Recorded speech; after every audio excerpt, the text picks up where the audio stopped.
झाबुआ में सफाई कर्मचारियों की हड़ताल, 3 महीने से वेतन नहीं, सफाई व्यवस्थाएं ठप।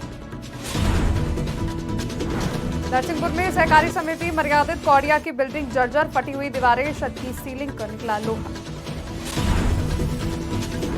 बालाघाट के बिरसा में हुई हत्या का पुलिस ने किया खुलासा, आपसी रंजिश के चलते की थी हत्या। भिंड में पटवारी 8,000 की रिश्वत लेते गिरफ्तार, भूमि पर कब्जा बरकरार रखने के नाम पर मांगी थी घूस। नमस्कार, मैं गौरी, आप सभी का स्वागत है। देख रहे हैं आप आज की खबर। कुछ दिनों पहले देश के पीएम मोदी ने झाबुआ में वेस्टर्न में बेस्ट बनाने वाले सफाई कर्मियों की तारीफ की थी और कहा था कि हमें झाबुआ के उन सफाई कर्मियों को सीखने की जरूरत है। वही सफाई कर्मी अपनी मेहनत का पैसा लेने के लिए 3 दिन से हड़ताल पर बैठा है, लेकिन नगर पालिका झाबुआ के जिम्मेदार इनकी समस्याएं हल करने को तैयार नहीं है। सफाई कर्मियों का कहना है, हर महीने हमको तनख्वाह के नाम पर परेशानी होती है, इस बार भी हमें तनख्वाह नहीं मिली है। इस मामले की जानकारी मिलने पर कांग्रेस जिलाध्यक्ष प्रकाश रांका भी सफाई कर्मियों के साथ धरने पर बैठ गए और नगर पालिका के खिलाफ नारे लगाए। वो केवल एक मुख्य मांग है, तनख्वाह को लेकर तो कर्मचारी त्रस्त है, जो समय पे वेतन नहीं मिल पाता है। कर्मचारियों ने को जैसे कि 2 महीने में कभी एक सैलरी देते हैं तो व्यक्तिगत लोन दे रखे हैं लोगों ने, किस लिए? अब कम सैलरी वाला आदमी है तो उन्होंने अपने बच्चों की शादी करने के लिए, मकान के लिए लोन ले रखे हैं। अगर 2 महीने में एक सैलरी भेजते हैं तो तनख्वाह कट जाती है उस लोन में, और उसके बाद क्या होता है कि कर्मचारी के हाथ में कुछ भी नहीं आता है। फिर उसके बाद फिर 2 महीने में जाती है सैलरी एक, तो फिर वो कट जाती है, फिर वो सैलरी कर्मचारी नहीं ले पाता है। तो इस कारण क्या है, कर्मचारी वेतन को लेकर बहुत ही चिंतित है, बहुत ही परेशान है। काफी समय से आक्रोश है, मैंने भी बीच बीच में इन लोगों से मौखिक तौर पे चर्चाएं भी करे। इन्होंने मुझे ये बताया कि यात्री चुंगी क्षतिपूर्ति की राशि बहुत कम आती है, जिस कारण हम प्रति महीने समय पर आप लोगों पूरे देश में इस बात का ढिंढोरा पीटा जा रहा है कि स्वच्छता अभियान चल रहा है, स्वच्छता का पखवाड़ा चल रहा है, ये हो रहा है, वो हो रहा है। और यहाँ आश्चर्य की बात है, हम जब आए इनसे हमारे जो नगर पालिका के भाई बहन जो सफाई कर्मचारी हैं और साथ में और भी कर्मचारी हैं, इनको 3-3, 4-4 महीने से तनख्वाह नहीं मिली। और जब सीएमओ से बात करते हैं तो वो बोल रहे हैं कि चुंगी फंड नहीं आ रहा। अरे चुंगी फंड अलग बात है, इनको कर्मचारियों को तनख्वाह देना अलग बात है। कर्मचारियों की तनख्वाह की व्यवस्था तो कम से कम नगर पालिका को करना चाहिए। आज ये स्थिति बनी हुई है कि पूरा नवरात्रि निकल गई, दशहरा चला गया, अब सामने राखी चली गई, दिवाली सामने आ रही है, 10 दिन बाद 12 दिन बाद दीपावली आ जाएगी। तो ये भाई बहन जो पूरी तरह से अपने उसकी वेतन पे डिपेंड रहते हैं, उनको तनख्वाह नहीं मिले, ये तो बड़ी आश्चर्य की बात है। पूरे देश नरसिंहपुर में सेवा सहकारी समिति मर्यादित कौड़िया एक बड़ी समिति है। हजारों की संख्या में किसान राशन उपभोक्ता यहाँ आते हैं। समिति भवन 30 से 40 साल पुरानी हो गई है, जो इतनी जर्जर है कि किसानों और राशन कार्ड धारकों को भवन के अंदर जाने में डर लगता है। बिल्डिंग की दीवार और छत क्षतिग्रस्त होने से समिति में रखे दस्तावेज और कंप्यूटर प्रिंटर जैसे जरूरतमंद मशीन पानी के कारण खराब होने की आशंका बनी रहती है।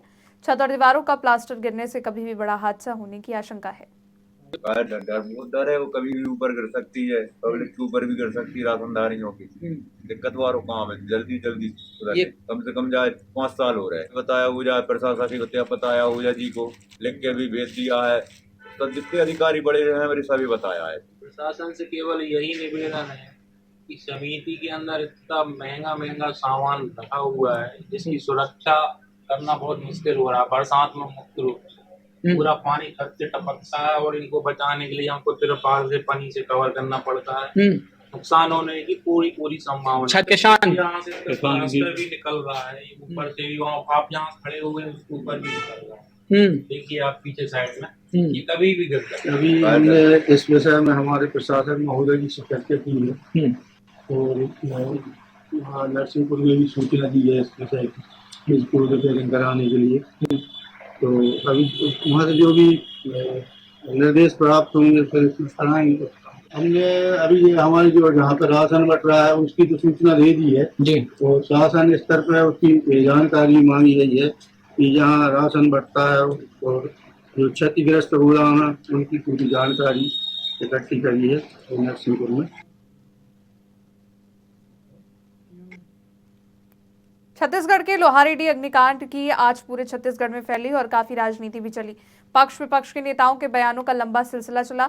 अब इस केस में नया मोड़ आया है। मध्य प्रदेश पुलिस ने खुलासा किया कि श्री प्रसाद साहू ने आत्महत्या नहीं की थी, बल्कि उनकी हत्या हुई थी। आरोपियों से पूछताछ में बताया गया कि आपसी रंजिश के चलते युवक की हत्या की गई थी। पुलिस ने मामला दर्ज कर लिया है, जांच में जुटी है। को बिरसा थाना क्षेत्र में शिवचरण साहू नाम की व्यक्ति की लाश हमें पेड़ से लटकी हुई प्राप्त हुई। इसी केस में मर्ग जांच हमने शुरुआत करी थी। गहनता से इस पूरे मामले में पुलिस ने लगभग 1 महीने के अथक प्रयास के बाद इस पूरी गुत्थी को सुलझाने में सफलता हासिल करी। मुख्य तौर पे 4 आरोपी यहाँ पे टेकचंद पटेल, दिनेश साहू, रोमन साहू और चौथा व्यक्ति है राखी लाल।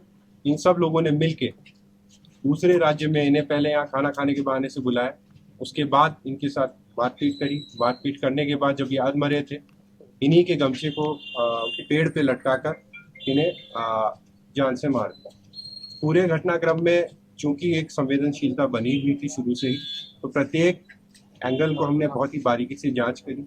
पीएम रिपोर्ट में भी क्योंकि इनके द्वारा गुमराह करने का पूरा प्रयास किया गया था, तो प्रथम दृष्टया हत्या के साक्ष्य नहीं मिल पा रहे, लेकिन जब बारीकी से इसमें सूक्ष्मता से विवेचना की गई तो इन सभी पूरी कांड को खोलने में हमें सफलता मिली है। भिंड में लोकायुक्त की टीम ने बड़ी कार्रवाई की है। टीम ने रमा गांव के पटवारी को 8,000 की रिश्वत लेते हुए रंगे हाथ दबोच लिया। फरियादी ने लोकायुक्त के पास शिकायत की थी। पटवारी उसको जमीन से अवैध कब्जा हटवाने के नाम पर 10,000 रुपए रिश्वत की मांग कर रहा है। पीड़ित 2,000 रुपए दे चुका था। मंगलवार को दूसरी किस्त के 8,000 रुपए लेने पटवारी पीड़ित के घर पहुंचा तो लोकायुक्त पुलिस ने उसे रंगे हाथ पकड़ा।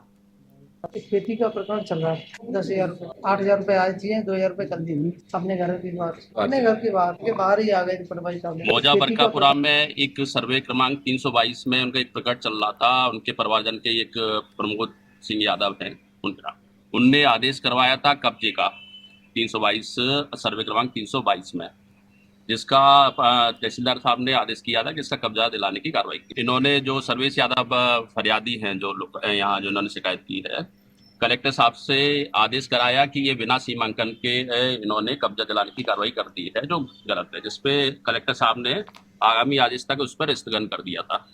उसके बाद ये जो आदेश की कॉपी, कलेक्टर की आदेश की कॉपी लेकर पटवारी के साहब के पास पहुंचे, पटवारी आदित्य सिंह, उनके पास पहुंचे तो उन्होंने इससे मानने से इनकार कर दिया। उनकी जो तहसीलदार साहब ने आदेश कर दिया है, मैं कब्जा प्रमोद सिंह को दिलवाऊंगा उस जमीन पे सर्वे क्रमांक 322 पे।